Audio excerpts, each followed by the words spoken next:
First of all, I'd like to thank everybody who stood up here today and did their own little speech. Can we give them a quick round of applause?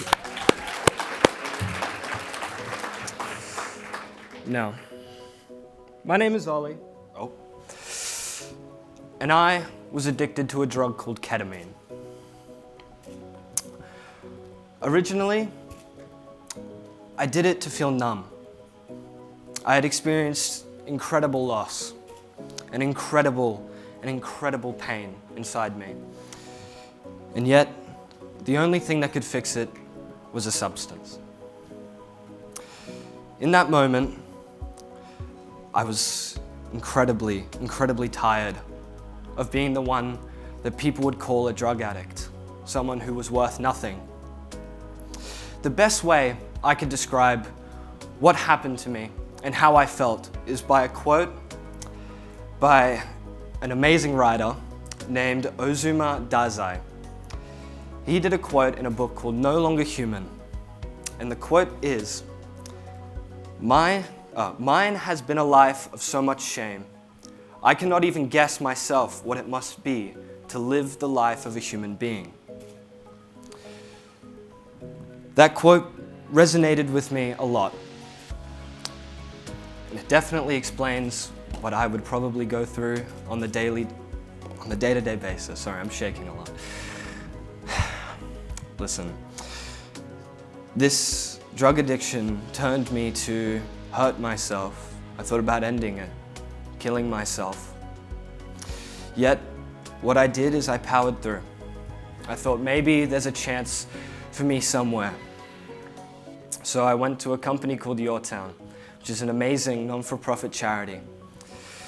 I went there one day and I saw myself as a drug addict, and I thought everybody would too.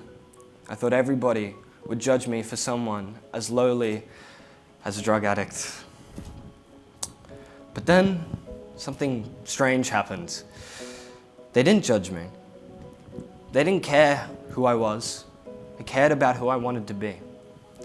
And that was the most inspiring thing that I have ever experienced. Now, another day I went to Your Town and they offered me a traineeship, a digital marketing traineeship, and I was very lucky. I thought to myself, no, I can't do a job. No, that's ridiculous. But that same feeling I felt, to just try, give it a go. Maybe something good will come out of it. And I did. I got the job. I got this traineeship and I met so many people who were just as broken as me. And they healed me. Their humanity taught me something that I'll never forget. That people aren't their past. People are their future and who they want to be. I also want to give a big shout out to my trainer, Jake Mitchell. He was the person who taught me how to laugh again, how to be happy. And if it weren't for him, I probably wouldn't be standing here today. And then a big opportunity came to me, one that definitely paved my path to this.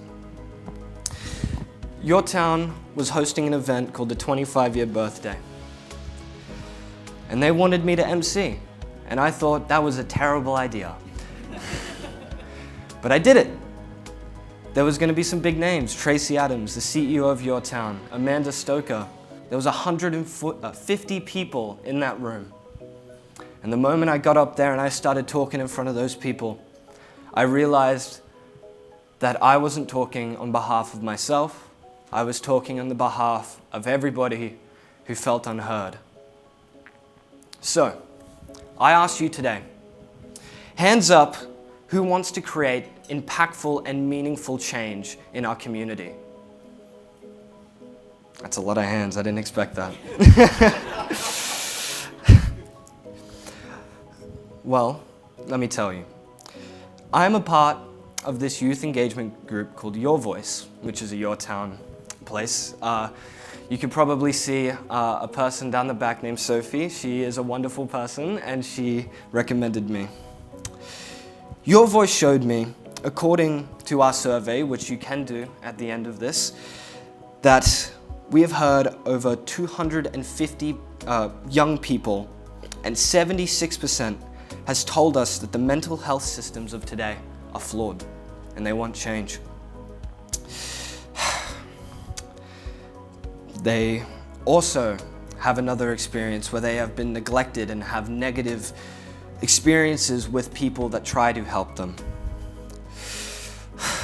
Well, then life gave me another gift.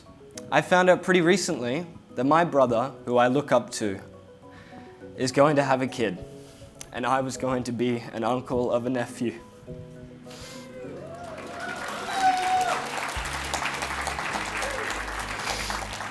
I want to ask all of you one more question. Hands up here, who wants to help others for the sake of a better community? Then why are the voices of the youth unheard? Why do we sit there and listen to them, but no action is taken? It's like me, when I was addicted to ketamine. My voice was just an echo in an empty room of people that wouldn't listen, that wouldn't acknowledge me. But yet I stand here today. So let's change this. Please, I would love everybody here, especially people under the age of 25, to do a survey for youth, for your voice, to get some insight, so we're able to go to Parliament and talk to them, see what's going on. Because at the end of the day, their voice matters, our voice matters, and your voice matters. Thank you.